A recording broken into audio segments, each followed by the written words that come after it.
Who wants to see the short way? No, actually do it the long way. Actually. Right. Who used rational roots theorem? Do you always have to use it? No. I wanted to test you. You can use rational roots theorem to get our answers.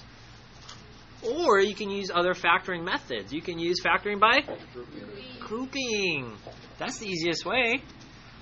What's my greatest common factor? The first set you have x squared. Or you can just do the box. You don't have to. I'm just trying to show you guys different ways of solving the problem. So, common factor? X. 11.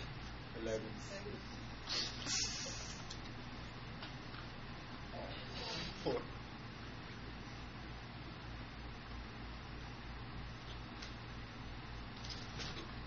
Raise your hand if you got that so far. Now, can you factor that again?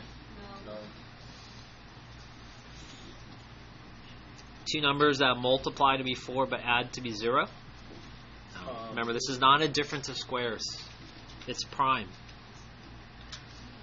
So this would be factored. Now to solve it, just set it equal to 0. Yep. X equals negative 6.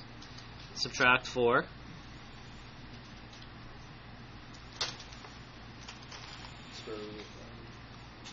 Remember, it is the square root of negative 1 times 4.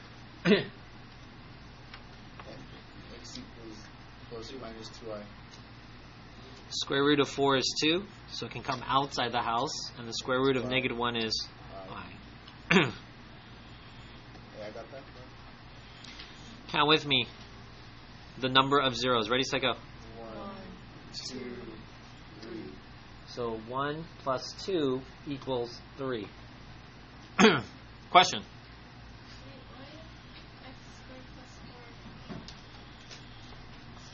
You're stuck on this one? Remember, it's x squared plus 0x plus 4. And you're thinking like 2 and 2, but that will add to be 4. If you put negative and negative, that's positive 4, but that equals negative 4, not 0. Negative positive, that gives you a negative 4. Do you see how none of those combinations work? Okay, if you did do rational roots theorem, we already know what the answers are, right? So it'll be really fast. I want to show you how this is connected. So you need to think when to use the rational roots theorem, when not to. Whoops.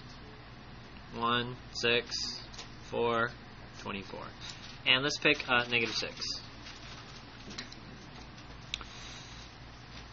Bring it down. Negative 6, 0, 0, 4, negative 24. Do you see how this is your remainder?